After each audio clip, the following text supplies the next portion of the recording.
We live in a literacy-driven society, and if you're not literate, you're not invited, and you lose all your hope, your options, and your choice. What is a common red flag that gets ignored? What is something that you wish every parent knew by kindergarten? What's one word parents should delete from their vocabulary? That's good.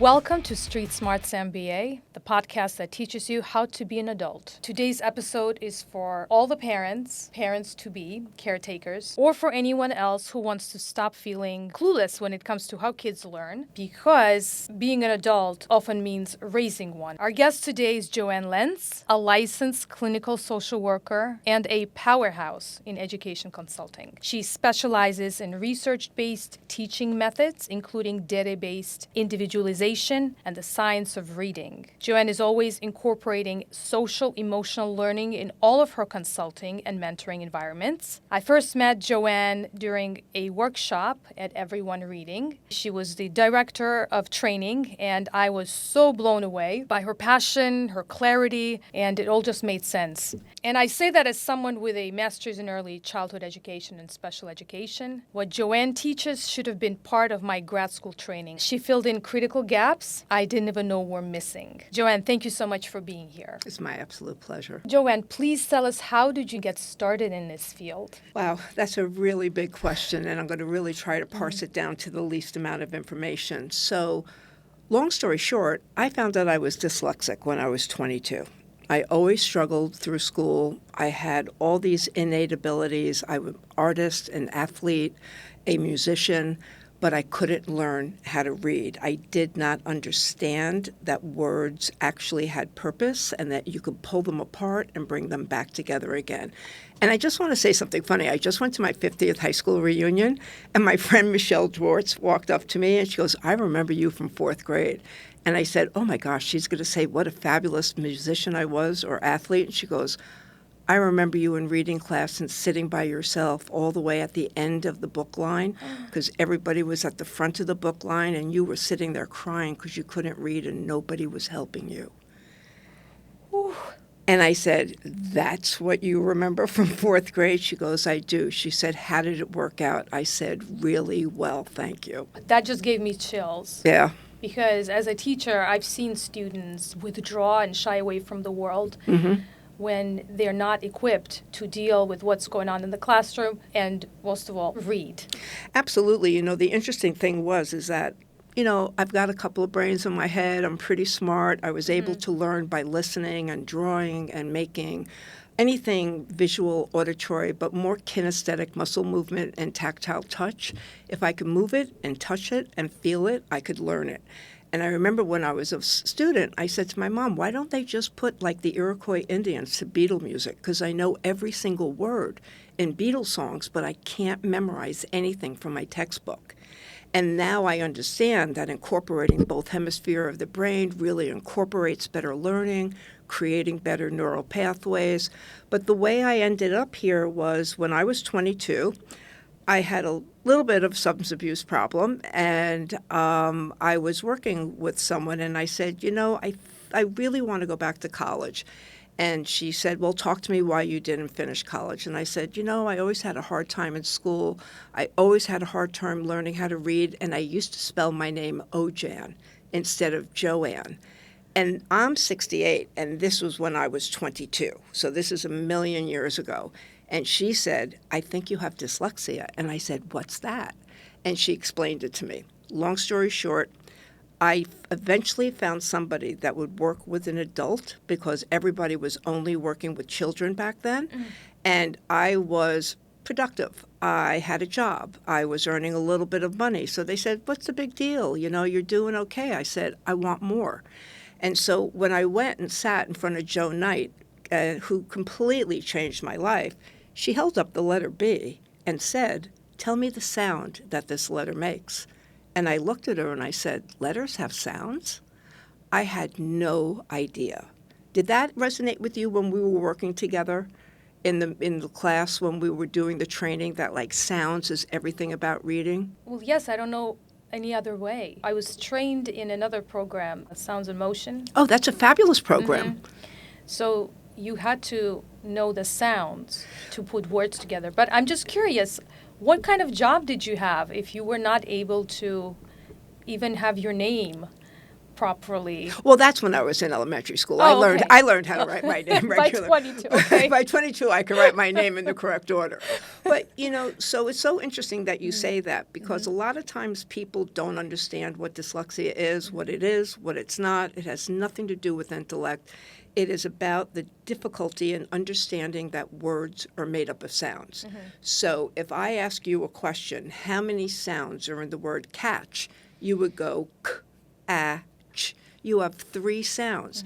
And this is the part of the brain that can do this. If you're wired intuitively, you learn how to read without amazing direct explicit instruction. But if you have a little hiccup here, because this is a frequency picker-upper, it's like if you play guitar or cello, the note tells you what sound to make. A letter is a note. It is telling you what sound to make. I had no idea because I had a hiccup here to tease off phonemes, the smallest unit of sound. So long story short, I had gone to college. I didn't do very well. I went to Nassau Community College. They were great. I went to New Paltz, did not do very well there, and I woke up in Catherine Gibbs, which was a women's business finishing school in the Pan Am building in 1978. And my mother and father are sitting in there, and my mother's like, take her, we have cash. And my father goes, if I was you, I'd finish this school because this is your third and your last school, and if not, you're going into the paper business with me, and it's disgusting. I did not know I was dyslexic at that point, but I still knew I wanted to be more educated. Why did this women's business finishing school work for me? And it's all about kinesthetic muscle movement and tactile. I'm a brilliant typist. I could do shorthand, which is a foreign language, which is scripted on pieces of paper. So I was able to learn shorthand because it was kinesthetic and tactile. I was not just listening to you saying sounds. And I ended up getting a fabulous education. This was a big deal. You're young. Catherine Gibbs was a very big deal back in the day. I mean, they educated, women came from all over the world. When you walked out, you were the secretary, executive secretary for CEOs and things like that. And I have a really good personality. I was brought up. I know how to work. I've been working all my life. I was a lifeguard and stuff like that. And I ended up being a secretary, and I had a fabulous job, and I made a good living. And then one day my mother said to me, don't you want to go back to college, JoAnn? You're so bright. And I said, well, she goes, no, I want you to think about that. And that's how the whole journey started. My mom didn't know I had a substance abuse and alcohol problem because I was self-medicated all my life for not fitting in, for not being able to demonstrate my intellect. Like people would say to me, you seem like such a bright kid. What the heck is wrong with you? And I would go, I don't know, but I could play basketball than the boys next door, and I played cello and guitar, and I could wine and dine a room better than any politician you ever met. But I don't know if this is going to make sense to people. I had such amazing educators that words were memorized as a whole clip. So if I memorized the word enthusiasm, I was cool. But if you gave me the word enthusiastically or enthusiastic, I had no attack strategies to break that word down into its parts and then put it back together again, because that's a little hiccup that I have in my brain. And the thing I just want to say to all the listeners, teaching reading is not hard. What you need is time. The brain is gorgeously neuroplastic. It will rewire if you get the proper remediation in front of the correct brain, and we can close these gaps. And I promise you on that. And I'm living proof. Incredible. And I'm lucky. I had 2 parents. And my home life was pretty bizarre. It was pretty chaotic and not that predictable in certain aspects. But in other aspects, education was warranted. We honored it. We had dinner on the table. I had shoes. I had a roof over my head. So I had that lowest level of protection in Maslow's hierarchy. I had food, safety, and shelter. My problem was what I was good at came so easily to me, and what I was not good at was reading, did not come to me at all. And the reason I got my degree as a licensed clinical social worker is because once Joe Knight taught me that letters had sounds, it was like someone sawed off the top of my head, and I started learning so exponentially fast that I got extremely upset. So I'm going to keep it clean and use nice words. I was very upset. I said this was all I needed. But what people don't realize, what children, and you eventually become an adolescent and adult, what children learn in school is grit and rigor. I did not learn grit and rigor. What came naturally to me, I did not take seriously. I don't mean to be boastful. I tried out for the women's Olympic basketball team, but I never did the grunt work. You don't realize what kids learn in school, how to do the grunt work. Why you look so amazed? I think you should totally be boastful about that. Oh, okay. Definitely be boastful about that, because those strength is what helps you. Oh, they kept me alive. Yeah. And I was lucky because remember, I'm 68. This is before Title IX, but I was brought up in a pretty well-to-do environment, and we had women's sports where we went to schools. I mean, we had full-blown women's sports where other people didn't have that. And so, I mean, sports came naturally to me. Music came naturally, classical guitar and cello. And what didn't come naturally to me was understanding that words are made up of sounds, and words can be pulled apart and put back together again. And I hate to make it sound so simple, but this is absolutely doable. And it's unconscionable that we're not making sure this is happening pre-K and K so that we can get rid of most of the reading difficulties early on before we have the social emotional component of learning helplessness. This is fascinating. So it brings to mind that some of the things that parents could actually do. Absolutely. So talk to me what you're thinking about. One of the things is you're walking down the street with your kid, and you're looking up at, I don't know, the Empire State Building. Okay. Yeah. A building. Right. And then you say, building. Right. Building. Right. The sound, Right. But first of all, what I would say, Yeah. I would just do one other thing. I would say the word building begins with B. Don't assume the brain can tease off that sound because right here, what it is, it's frequency. My radio picker-upper is not picking up the frequency, so I can't tease off those individual sounds. Now, this is a lot to ask a parent to do, and I know people are tired of hearing this. Get off the phone, make eye contact, because when your teeth, tongue, and lips are moving, you are chipping new neural pathways in your brain, nodding your head does nothing. Yes. Thank you for saying that. My honest pleasure. For saying that. I've always known I'm a little hard of hearing. You know, I lived like in CBGB's and the Mud Club, and we had so much fun, but the music was so loud that your brain was just vibrating all over the place. But when the pandemic hit and everyone put on a face mask, it was like somebody shut off the lights, and I said, is anyone talking? And I am so profoundly hearing lost. The audiologist said to me, how on earth did you communicate with anyone? I said, I teach linguistics. I know what's coming out of your lips by the position of your lips. And so one thing I just want to say is I had the hearing loss before the pandemic, and my best friend Gloria goes, I've been telling you for 10 years, you do not hear anything. I was with her daughter, and we were with her granddaughter, and her granddaughter, who I adore, tapped me on the shoulder and said, I've been singing in your ear for 10 minutes. You hear nothing. And I said, oh, that's okay, honey. And she swiped her finger across her neck and said, nothing. I had hearing aids 2 days later. But the thing I just want you to think about, there is a lot of residual learning difficulties from the pandemic. Many children, because the minute you put on a face mask, what people don't realize, about 70% of all information is conveyed nonverbally by your eyebrow raise, the flare of your nostril, the way you smile, the way you don't smile. Can you read that social cue to know that this conversation's going in the right direction or we're headed down the wrong street? The hiccup is a lot of kids were wearing face masks, and just remember, the brain has to be able to understand that sound, and lip, teeth, tongue, and lip position are absolutely paramount for learning sounds, and we're bringing sound walls into school now where we're teaching kids, is it a voice sound, is it an unvoiced sound, a continuous sound, a stop sound, but when you put those face masks on, you lost the visual cue from reading the face.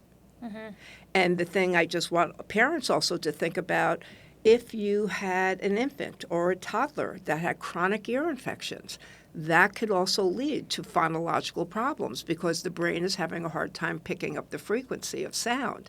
Think about it. If you have like a head cold for 3 years, you're not picking up sounds beautifully. And the hiccup is people are not talking and singing and rhyming and playing with their kids. I'm not saying they're not having a fabulous time, but you must rhyme, you must sing, you must do sound alliteration, and the kids need to be talking back and forth and off those devices. One of my most amazing and important mentors is Dr. Marianne Wolf, who runs the UCLA Center, and what she says is, reader, come home, come back to print, because technology is not the best way to learn.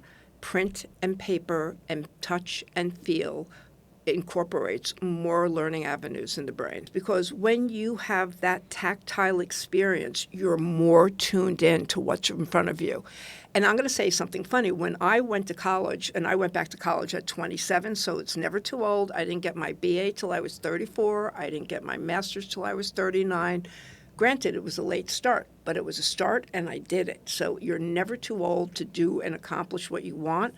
But the thing is that when I was in Hunter College, they had amazing support services for students with disabilities, and mine was dyslexia and attention deficit disorder.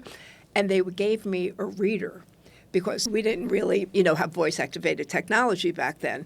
And so they gave me a reader to read my textbooks to me. That did not work for me because I did not have the oral acuity to sit and listen. I need print. People go, but why would you need print if print doesn't talk to you? I said, because print kept me focused and centered. And it's surprising because you're a musician too. Yeah. So the woman who remediated me pitched to the Department of Substance Abuse Services back in the 80s that you had an inordinate number of individuals sitting in long-term drug treatment centers that had undiagnosed dyslexia. Since I'm a friend of Bill's, and I'm in recovery, and because the people at the Division of Substance Abuse Services said, oh, they'll never be able to handle the stress our recovering addicts. And she just threw me under the bus and said, she did. And she said, we can get your adults remediated. This is back in the day when you were in drug treatment center for 2 years. And to graduate, you had to have your GED because they knew intuitively the primary hope of maybe staying sober, because it's very hard to stay clean, but you must be educated, because if you are educated, you have options, you have hope, and you have choice. If you are not literate in a literacy-driven society, all of that is robbed of you. And so that's where we started that venture, and I started working for Joe Knight in this program for 6 years, and we had tremendous success. JoAnn, what is something that you wish every parent knew by kindergarten? By kindergarten? Well, maybe even earlier. Well, I think one of the most important things is I'm going to use two terms. I'm going to use one term called phonemic awareness, and that is the ability to manipulate sounds without print. So let's say you're with your child, you're talking, bab, bab, black sheep. That's alliteration. You are working on that initial sound of b. If my brain is wired at the parietal temporal lobe, my brain will intuitively tease off that sound. If I have a little hiccup here, it's going, I'm not picking up that sound. So we know that we can come in and remediate that brain and carve a new neural pathway to override that hiccup. And this is all well known now with live functional magnetic resonance imaging. There's no need for a reading war anymore. So there are two terms that I'm going to talk about. I'm going to talk about phonemic awareness, which is the ability to manipulate sounds without print. So you said something fabulous before. If you're out on a walk with your child, or you're your friend or anyone, and you want to work on the sound of B, which is B. And so you go, hey, look at that bush. What sound do you hear at the beginning? B. Everyone look at that basket. What sound is that? So again, I understand the parent now has to become, astute to sounds, but we can, teach all this to the parents. We'll come back and we'll do that. The other thing we need to make sure is that your children know the letter name and the letter sound in phonics. Because believe it or not, if your brain is wired to intuitively tease off sound, so if I say cat and you have a learner, whether they're 80, 18, or 8, if they can go k, a, t, that part of the brain is wired. They just maybe didn't get what they need, and we can work on that. But let's say you're working with your student and you say, or your child, you so everyone say, how many sounds are in the word cat? They go, I don't know what you mean. Don't try to explain it. Just think about that. We would go k, a, t. And so, again, when it comes to letter name and letter sound, I'm going to say something crazy. If you're intuitively wired and you know the sound of B and you know the sound of D, the sounds are embedded at the beginning. There are sounds embedded at the beginning. Everyone say B and go B, E. Everyone say D, D, E. Say J, J, A. So if I'm intuitively wired, I'm learning sounds without direct and explicit instruction because I can just tease off those sounds. Then there are letter sounds that are embedded at the end. In the letter F, it starts with a short E. E, U, E, We know ending sounds are harder to hear than beginning sounds. And so the thing is, just getting parents comfortable with this, getting educators comfortable with this, speech and language providers, social workers, psychologists, because, you cannot tease out the social emotional learning component because you have kids manifesting adult anxiety in first grade because they know they are not able to do what the student next to them. I can tell you now, as a first grader, I never understood why I couldn't do what the student next to me was doing because I said, I think I'm smarter than that kid. But I couldn't do it, so I lost that self-awareness that I might be bright, and then I started hiding, and then, things start, caving in. That program that you're using to motion on your hands, what's the name of this program? Is it specific? So I train in a program called Spire and also Sound Sensible. And they are phenomenal Orton Gillingham-based teaching methodologies, and everyone is just using a hand signal because when you bring in muscle movement and touch, you're carving a stronger neural pathway. So if you go B, B, D, D, you don't have enough energy happening in your body. So if you go B, E, what's my first sound? Kid goes, I have no idea. I go, cool, give me the sound, B. That's it. Everyone say D. What's the first sound? They go, I don't know. I go, yeah, you do. Do this. Go D, E. And the kid goes, the sound's embedded in the letter name? I go, it is. And so I just want you to know we can have so much fun with this. And I do. If you are 80, 18, or 8, if you don't know the letter name and you don't know the letter sound, that's where we begin. Have you ever had students that just did not get it? That's a really great question. There's an organization called the 95% Group, and that number, what 95% means, is that 95% of the given population, everyone, can be taught how to read. Everyone.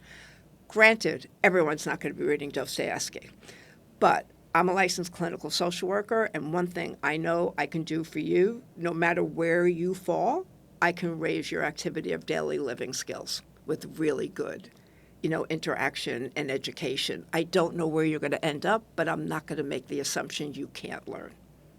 But the given population, it shows 95% of everyone can learn how to read. I don't even know what to say to that. I've worked with some kids that were pretty difficult for me to break through. During that time when I took the workshop, I was actually working with a couple. Okay. They were dyslexic. Okay. All the sounds and the motions I could not break through. And I was feeling insecure about my teaching skills. So I didn't know where else to turn to help these children.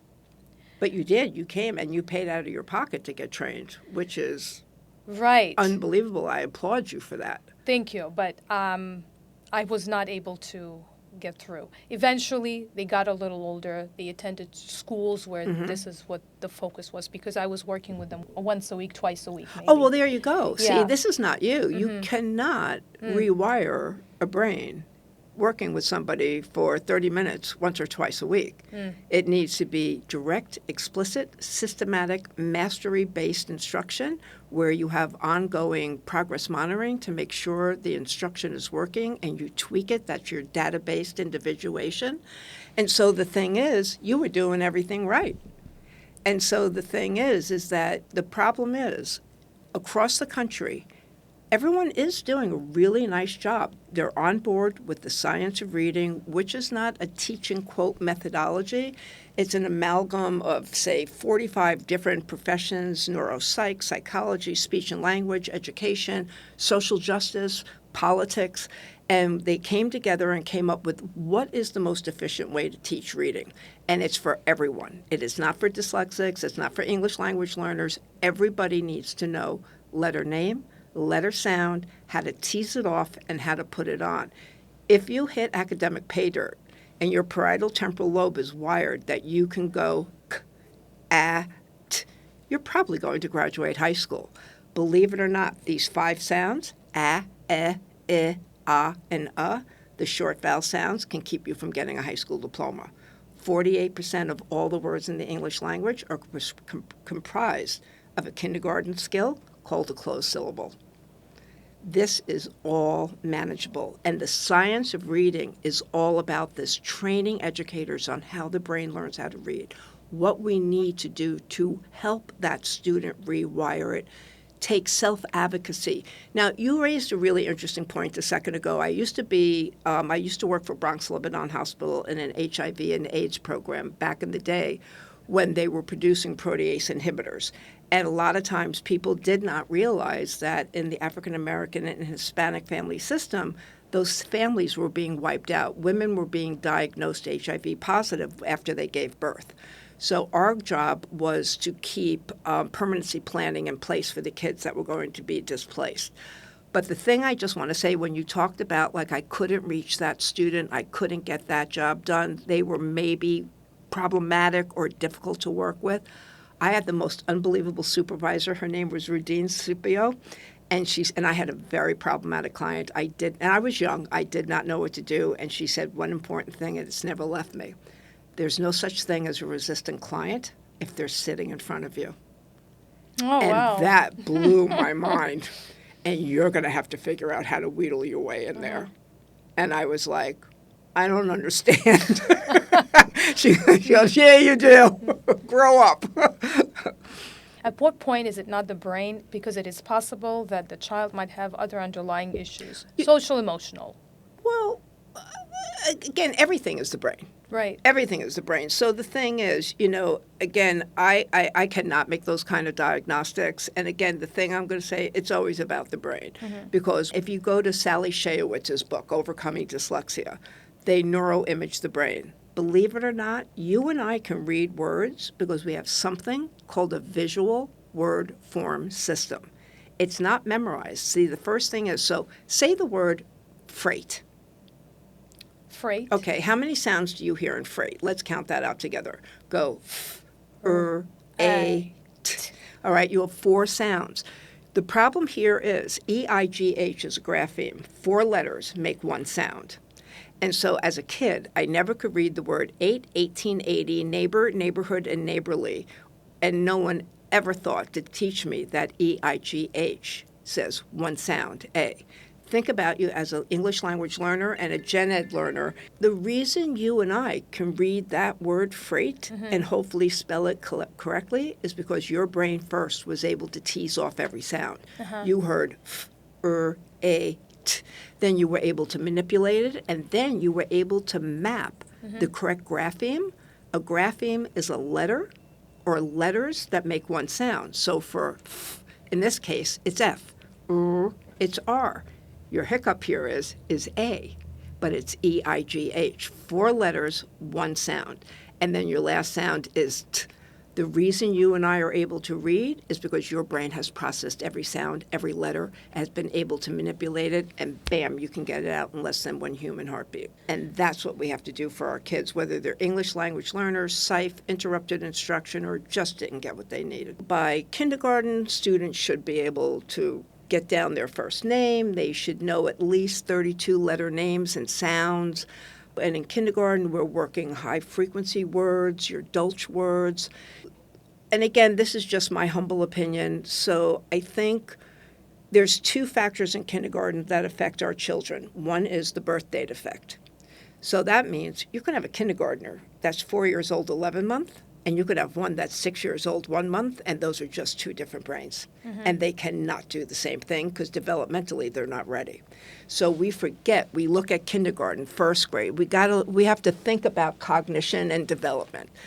And the hiccup is, in kindergarten, we just really want to make sure they know letter name, letter sound, they're able to manipulate it, they know the alphabet, they have an ease with print, they understand that the letters are representing sounds and the sound represents a letter. And we use really good programs. You talked about Sounds in Motion. That's a gorgeous program, but why doesn't everybody run that in pre-K and K? I train on Sound Sensible, which is a gorgeous program. The first 3 steps are all phonemic awareness, the ability to manipulate sounds without print. And then steps 4 and 5 are just letter name, letter sound, correct handwriting, and then dictation. And I'm going to say something funny. In the science of reading, they are bringing in spelling because I'm going to say something crazy. You could be a gorgeous reader and a horrible speller, but if you can spell, you can read. And let's just go back to that word freight. If you know EIGH says A, you can read the word freight and neighbor. There are so many private schools in New York, and a lot of them have different philosophies. Depends on what the private school is set up for. So one of them that comes to mind is Rudolf Steiner, Okay. Waldorf School. Okay. They don't teach reading until first grade. Okay. Even their names, cubbies in the classroom were represented by symbols like a flower or a turtle. There were no names. And I'm just wondering, because they don't want to overwhelm the brain with the different things. They just want to teach them social, emotional before they get to the other stuff. What are your thoughts on that? Again, I am not an expert in that at all, but I am going to say one thing. I think you need to know your name. I think you need to know how to write it down on a piece of paper. I mean, when I went to kindergarten, I had to know my name, my address, my phone number, and sort of how to get home. Kids today don't know their last names. They don't know their addresses. They don't know their phone numbers. So when it comes to kindergarten, I remember when I went to kindergarten, the goal was I had to share my red rubber ball with you, even though I did not want to do that. I had to keep my cubbyhole clean. We did work on letter name, letter sound. We worked on handwriting. We played with Play-Doh and Sharpies and pickup sticks. So we built all that fine motor skill development, and we're not doing that today. And the thing is nothing, it's fabulous, for occupational therapists, but I'm going to say something maybe a little shocking. I think a lot of the kids just don't have the manual dexterity because they're not using their hands the way we used to. They're just swiping on an iPad or on a phone.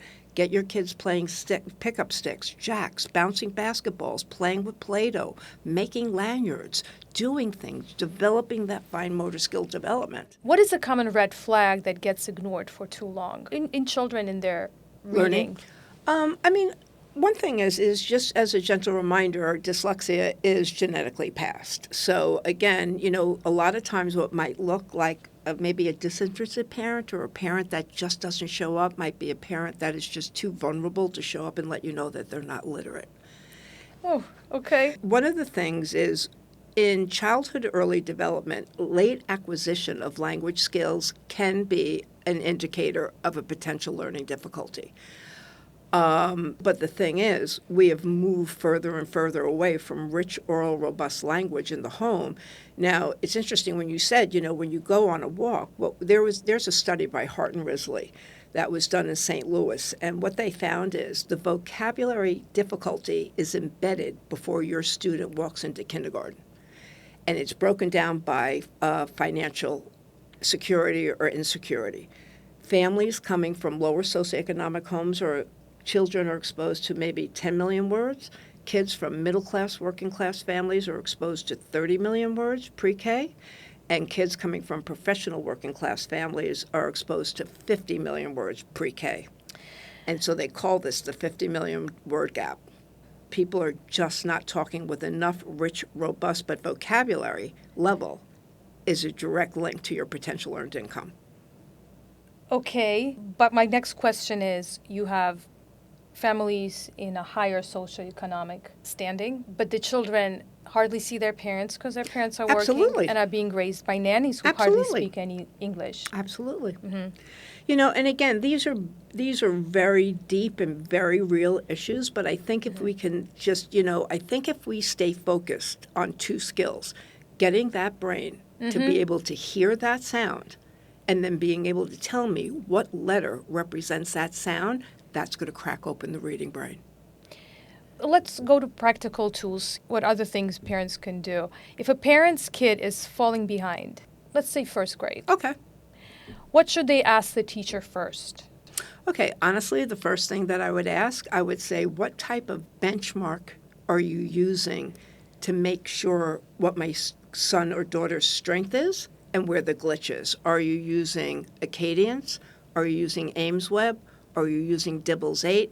Because these are amazing universal screeners. Just for 1 minute, can you tease off the first sound? So if I say cat, can you say k? If I say giraffe, can you say j? Because that lets you know if the brain is wired. There's no print. And then there's another measure called PSF, phoneme segmentation fluency, no print. It's all about this. So if I say frog, can you go g? So again, one thing I would like to know is how are you determining where my child's strength is and where is the glitch? And what Orton-Gillingham-based program are you going to bring in to remediate that hiccup? That is something a parent wouldn't even know to say. Oh, never. Because parents go to teachers and they assume the teacher is all-knowing. And I've been to enough classrooms to know what goes on in there. Unfortunately, some of them don't know what they're doing. I would say, unfortunately, a lot of people don't. And, it's, when I train educators just like you, and I've been doing this for years, and I train in the science of reading, I am letters certified. The whole thing is letter name, letter sound. Can you manipulate it? Can you play with it? Can you write it? And believe it or not, handwriting is also intrinsically tied into reading. Because remember, you're carving those neural pathways of phonemes and graphemes. And so, again, we've got to get handwriting back in. We're not teaching it as well as we used to. I love that people respect the educators that are working with your child. The thing is that you can get a hold of everyone reading in New York City, and they can teach you how to advocate for your kids for free. But the issue is one thing with direct and explicit and systematic mastery-based instruction, we never make assumptions that people know something. I'm never going to make an assumption that someone understands what my child needs, and I'm going to come in a loving and kind way, and then if we have to work together, but if not, we have a very short window of closing this difficulty.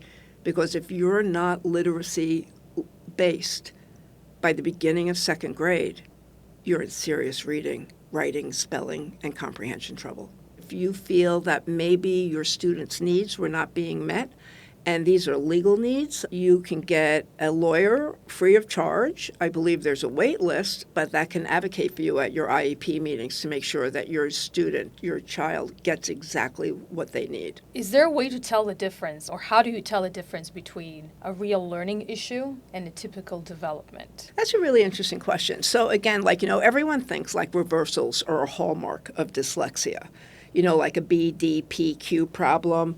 But one thing I just want to let you know, we have to build a new neural pathway on our brain. It does not exist. Print is a brand new human-made construct. We have no genetic wiring for print. We are wired for oral language and listening, but we're not talking as much as we used to, so we must bring back rich, oral, robust vocabulary and speaking. But the thing is, we are repurposing other areas of the brain to read that were used for other reasons. In the back, in your occipital lobe, that is the area for recognizing an object at any conceivable angle. That's your fight or flight. Do I stay or do I leave? This is a phone, this is a phone, this is a phone. I have the letter B, I flip it, it's not a B. I flip it, it's a P, it's a Q. And so the hiccup here is we're using areas of the brain that is set up to keep you alive, fight or flight, to recognize an object. Print is an artificial overlay to oral language. It's not real. It's a human-made construct. That's why you can have Farsi and Russian and Hebrew and Mandarin and Swahili. What I am teaching my educators and speech and language and anyone else that wants to learn is the alphabetic principle. And I just want to say one thing. This is not a hard principle to learn. There are only 26 letters and there are only 44 sounds in the English language. We can get this done. What gives you hope right now about education? What gives me hope about education is because of the advances made in functional magnetic resonance imaging, being able to neuroimage the live brain, we now know what areas, without dispute anymore, is responsible for the accurate reading brain and the brain that has a hiccup. And the thing is we don't need reading wars anymore, because the thing is, if I'm wired and I understand that letters have sounds, you go over here. If you hold up a card, I go, what's that? You go over here. And then you need to use really good universal screeners like Acadience or Dibbles 8 or Ames Web, because you need to take the thermometers. Basically, what a universal screener is a gen ed screener, but it takes the temperature of your class 3 times a year, in the fall, the winter, and the spring. And in different levels, at different grades, you're administering different tests. But the thing I just want most people to know, because most people don't realize this, but the ability to hear the sound, make the sound, recognize the sound, and marry it to a letter must all be mastered by the end of first grade. All teaching of reading is really, when you look at gen ed, for the main guts of it, letter name, letter sound, being able to manipulate it with, print, without, should be achieved in pre-K, K, and first grade. Because I train on Acadience, and for my friends who run universal screeners, when you come in the fall at second grade, the last phonemic test you give is nonsense word fluency. That's it. The assumption is your kid can tease off that first sound, they can hear all the sounds in that letter, and then after that, it's all oral reading fluency. So the assumption is the heavy teaching of reading, print-based, letter name, letter sound, should all be finished and wrapped up by the end of first grade, maybe by the tail end of the first semester, the first trimester in second grade. After that, you're playing a vicious game of catch-up. And substance abuse in prisons are fully loaded with people that have illiteracy issues or are not reading above a fourth grade level. So I started as an active alcohol and drug user. I was lucky enough to get sober. I ended up training and educating individuals that were long-term substance abuse. Back in the day when substance abuse was heroin, right before the cocaine and crack epidemic, I was working during that time too.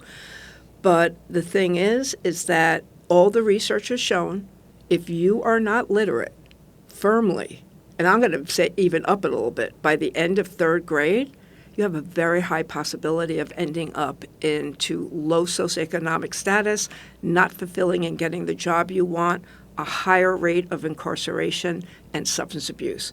The numbers fluctuate when the judicial system, but I would say roughly anywhere between 55 and 70% of everyone sitting in prison is functionally illiterate, meaning they do have literacy skills, but they're reading probably only up to the fourth grade level, which is not access into, really fun and fabulous jobs. And so the hiccup is there's not a lot of really bad people sitting in prison. There's a lot of people sitting in prison that have done really crazy stuff because they have to survive. I'm liberal, I'm not that liberal. You are responsible for your behavior. But we have to look at the correlation. And we also found that there was a high level of undiagnosed or unremediated learning difficulties in drug treatment centers. And the hiccup is, problem with drugs and alcohol, those things work until they don't work. They can reduce your anxiety, but after a while, if you happen to have more of an addict neurochemistry, you can't stop. Other people will say, geez, I think I'm doing too much, I'll stop.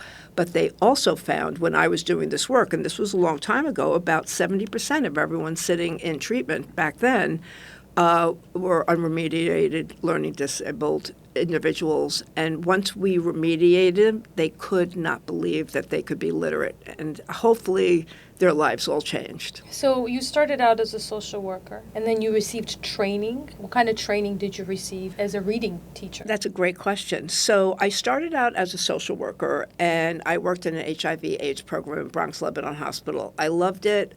For me, being a one-on-one client with it really wasn't the right fit for me, and I knew that. I think it's important to know your strengths as well as your weaknesses. So there's nothing bad or wrong or right with it. You just need to know where you need to go. Long story short, I ended up moving over towards academia. I started working at Hunter College, and I became the director of learning disability services at Hunter College. And then I started doing remedial classes for kids at Hunter College. Not remedial, but like during the dean's hours, like I was teaching kids how to effectively note take. You know, how to effectively tease off prefixes and suffixes so that you can dive into words much easier. And so I started doing that, and then the everyone reading used to be the Orton Dyslexia Society, and then it became the International Dyslexia Association. And I was at Hunter, and a little flyer came through. We're looking for an information and referral person for everyone, for the International Dyslexia Association. So long story short, I go, this is interesting. And so I called them up, and I said, look, my dad's really sick. I'll give you a call in a couple of months. And so after my dad passed, we called, and I spoke with Linda Selvin, and we just really hit the ground running. And I started doing trainings in New York City Board of Ed, 25 years ago, training educators in the science of reading before we even had that term. I really love what I do because I was that kid. And if I did not have somewhat of an intact family system, I would have gotten sucked out into a black hole so far out in the universe, I don't think I ever would have come back. So I understand that if your environment is somewhat protective, and I'm going to say something crazy. You know, when I first got remediated, I'm 68. I was 22 when I first got remediated. We were paying $50 an hour for me to be remediated. That's equivalent to $300 today. That's a lot, yeah. And I was working. My parents paid half. I paid half. So all I'm saying is I went into this field because I didn't think it was fair that only people with resources could better their reading difficulties, and that this needs to be universally applied because literacy, we live in a literacy-driven society, and if you're not literate, you're not invited in. And you lose all your hope, your options, and your choice. And the thing is, people forget AI is going to change everything. And our literacy rates now need to be higher than they were prior to AI, because the demand is going to be more, but we're losing the ability to read because we're not deep reading anymore.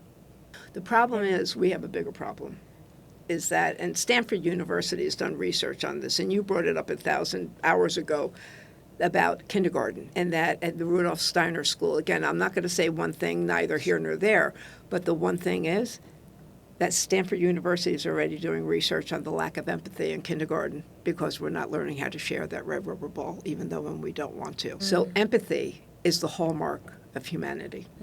And if we lose our empathetic self, we lose our ability to put ourselves in other people's shoes. And they say that is the goal and joy of reading, and I miss so much of that because I never read like Charlotte's Web or all those books.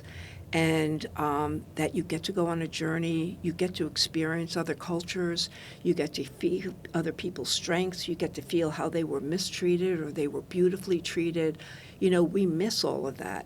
And Dr. Marianne Wolf, who is amazing, she runs the UCLA Center for Dyslexia, Diverse Learners, and Social Justice. And I came in from the social justice aspect. I worked my way down from prison and incarceration to the kindergarten classroom. I ran out of that kindergarten classroom so fast I had no idea what to do with those little things, you know. But the thing is, we know what to do. We know what to do. We don't need to keep doing this. So part of the things that I was learning in my grad school or my graduate program was all the new findings, new learnings coming to light, but they were from over 50 years ago when they were actually new.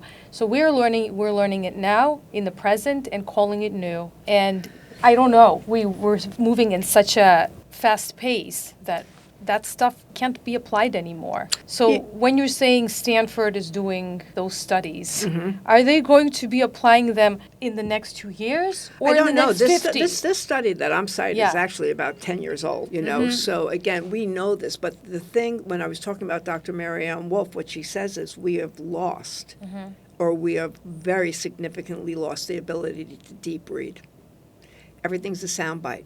Everything's a little snippet. Everything's a scroll on the bottom of a screen. People don't, I think they say the average individual, if they read 2 books a year, that would be a gross overstatement. And that most people don't finish books from beginning to end. And, you know, like when I work with parents and advocate for them, for their kids in the school, the kids don't have textbooks. Everything is like a Xerox handout. You know, it's just different. We're working differently. So now that we have books on audio, what is more beneficial?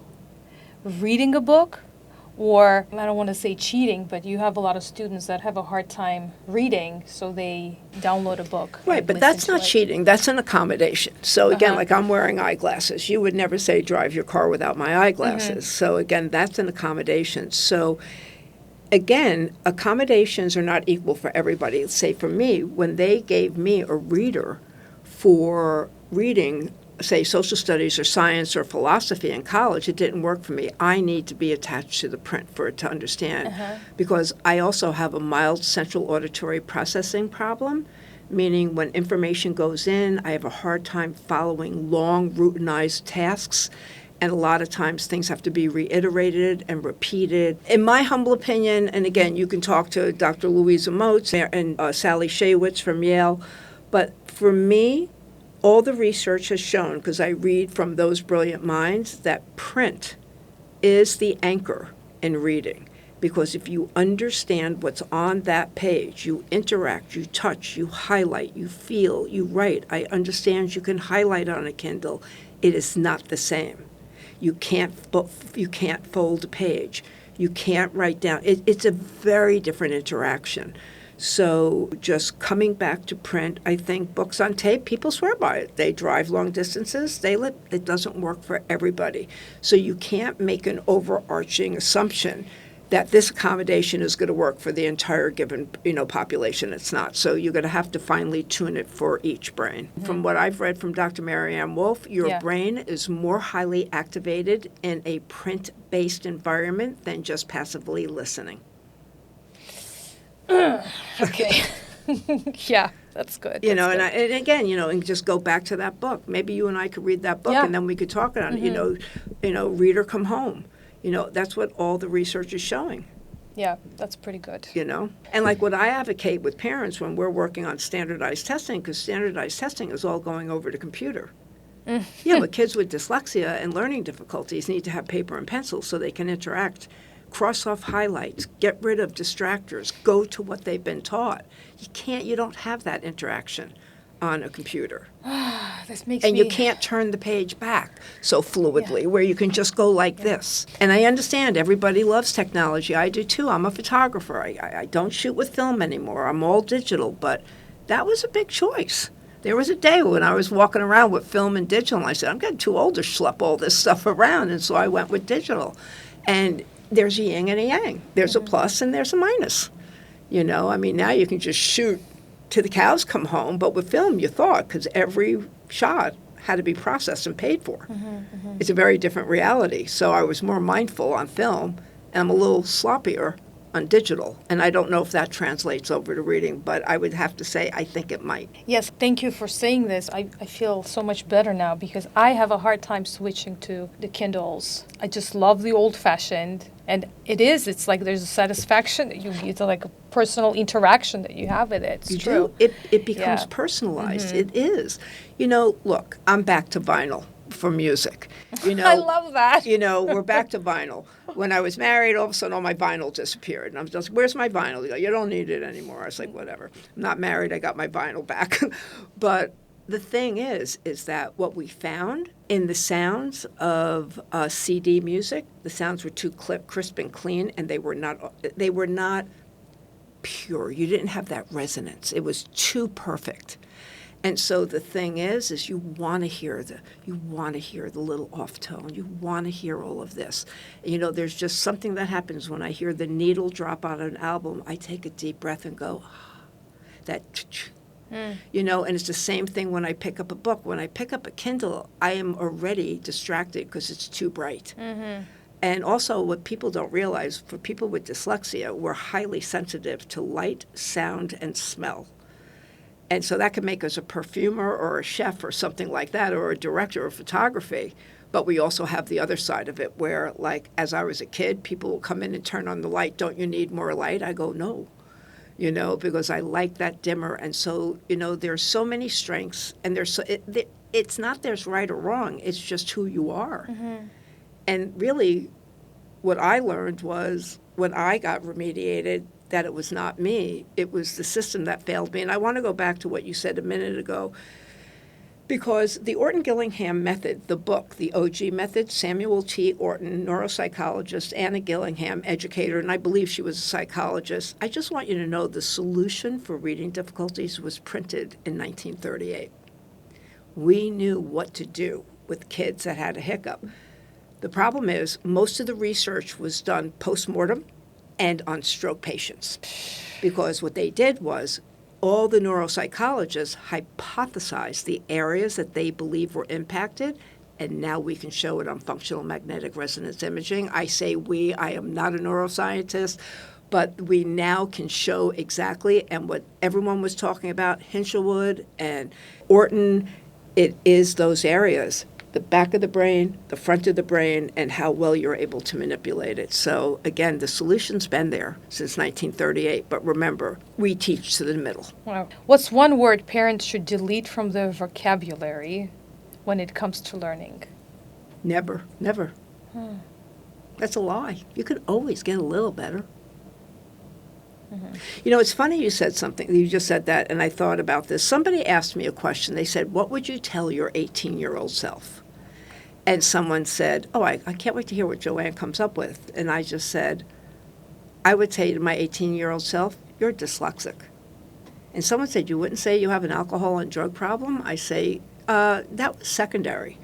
Why I ended up in that predicament was because of unrealized academic excellence.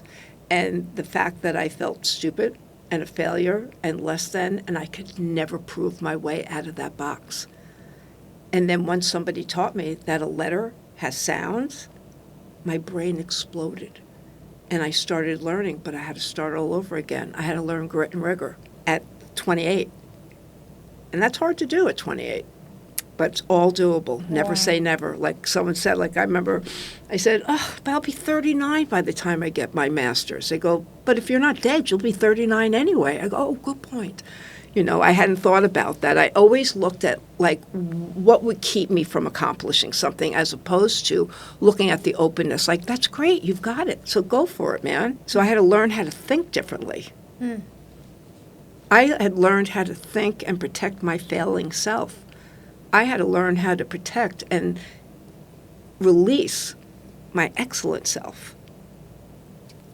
And that took time because I did not believe in me. Now I do. So you went back to school. So when I first got remediated, I met Joe Knight, and all of a sudden I realized I was not stupid. I said, you know what, this is a little too late because I'm going to be dead at 25. What was that feeling like, though? I was shocked. Like, oh my God, I'm not stupid. Well, I didn't believe it because I didn't have any evidence. Mm-hmm. And I remember the smartest thing this woman ever said, I said, I want an IQ exam. She goes, over my dead body. She goes, I would never give you an IQ exam. Reason being, they are linguistically oriented and you might not do well and you'll destroy yourself if you don't get a number that you want. Get remediated for 2 years and then we'll do an IQ if you still are interested in that. She was amazing. And this was, I was 22. So long story short, I started learning so fast that I said, this is too late. I'm done. And I was lucky. I got sober at 26, didn't stay sober till I was about 27, and then I went back to college at 28. And I was still working. I was running a photography department in a crystalware and glassware company. And I took one class at a time, and then I took two classes. And talking about that grit and rigor, what I had to learn was, like I said, so great, I just get the diploma, right? And they're like, no, you earn it one page at a time. And I learned that from AA because you can't get to your next step if you haven't taken the first one. And so you need to understand how you learn, what you need to do to learn. So I had all those tools, but it took me a long time to really override that ingrained learned helplessness.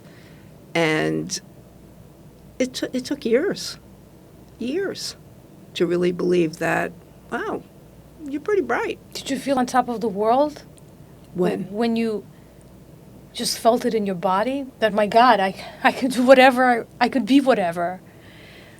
You know, it's funny you say that, because I try to always remember that today is the present. You know, the past is the past, the future is the future. But sometimes I have to be honest with you, I get very angry. I get very upset because my life would have been completely different. I wanted to be a surgeon. And my mother was fabulous. And remember, this is the 60s. People don't understand what it was like in the 60s. Women couldn't even get a credit card yet. But I used to bring in cows' hearts to the school in 4th and 5th grade and dissect them and give lectures on them. My mother would bring me to the butcher at Daich Shopwell in Great Neck, Long Island, and go, my daughter would like a cow's heart. And he said, excuse me? And so she goes, yeah, my daughter would like a cow's heart so she can dissect it. And he goes, okay. So there's a piece of me, I try not to look back because they say, you know, the past should be a springboard and not a hammock. You can't just lie in it. You know, the past should catapult you into further activity. But I think I ended up where I was supposed to end up, but it's not what I wanted to do. But you are like a surgeon. You're like a brain surgeon. Wow. You're right. Cool. You're right, because we're neuroplastically rewiring.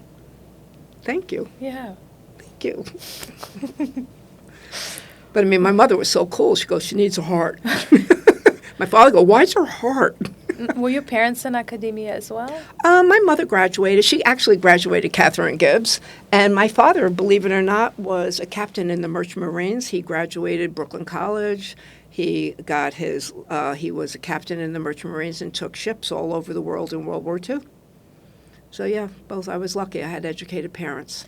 And did you find out maybe it's impossible to find out who else was dyslexic in your family. Oh, there's dyslexia all over the family. Oh, really?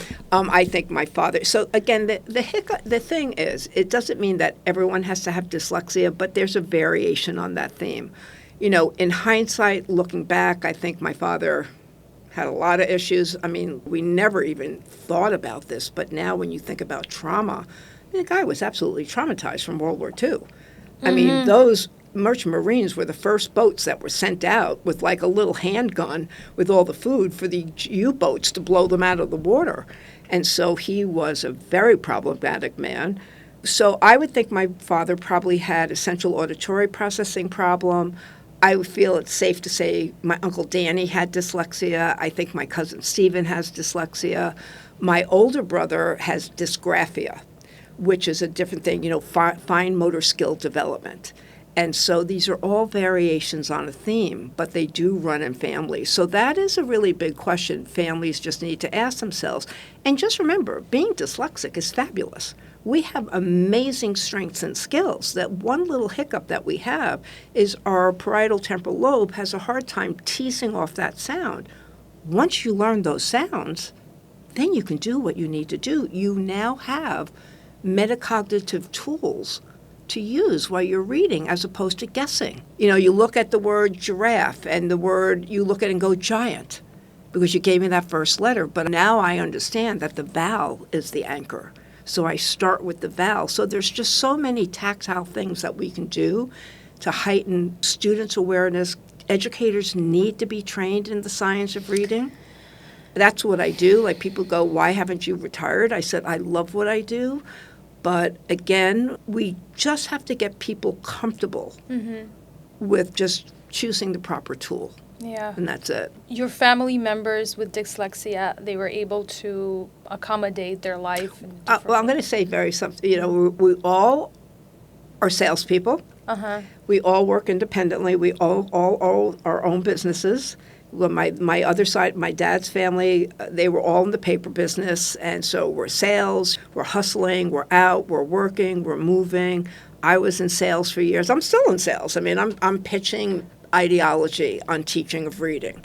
And so, again, I think we adapted with our skills. And because when you look at a lot of people with learning difficulties, a lot of times we tend to be self-employed. Oh, wow. Yeah. Not always, Yeah. but I'm just saying, if you have maybe that option, because maybe, maybe you don't play so well with everybody. Or maybe you just can hyper-focus on something and you can get that done and then you're done. So, again, there's everything's available. Is just be careful. You don't want to go around diagnosing people, because to diagnose dyslexia, it takes about an 8 to 10 hour battery of assessments. Because people say, I can diagnose this in like 15 minutes. Pick up your bag and go home, because it's a finesse. It's a multimodality of learning issues. But whether someone is lazy, because that's how we diagnose kids, right? We say, we don't they're diagnose lazy. them. What we do is we judge them. We judge them. Yeah. We say, so and so. Well, you're lazy. You don't try hard enough. Right. If only you cared. Right. I mean, that's what I heard, and kids are telling my story 6 years later, and that's why I still do this. But you found out about yourself at such a late stage, much later. Oh, yeah. When you have people that are struggling at work, how would they know that maybe they have certain disabilities? Well, that's a really interesting question, because I think people at work are going to do everything they can to hide that, because they don't want you to know. There have been times when I've struggled with work. Okay. And it took me a lot longer to get things done than they should have. I've seen this happen with people close to me, too. They struggle at certain tasks, but they don't realize that maybe it's possible. Now that you've been talking about it, I'm thinking maybe there's some of that there. Yeah, it's so interesting when you personalize it and you go over to yourself. That was my hardest struggle. I was getting A's because I worked hard, I was remediated, I knew what I needed to do to study now. If it took you an hour to read something, I know it's going to take me an hour and a half to hour and 45, not because of intellect, just because of processing speed. And so the thing is that getting rid of all of that negative input, because that is our worst enemy, not the dyslexia. Because dyslexia is remediable. All right, given with the amount you need time, one exposure is not going to fix it. But again, we can work on that and gorgeously get that brain rewired to whatever ability it's able to be rewired to. So, but again, that's why I became a licensed clinical social worker, because you cannot tease out the social emotional learning component to learning success or learning failure.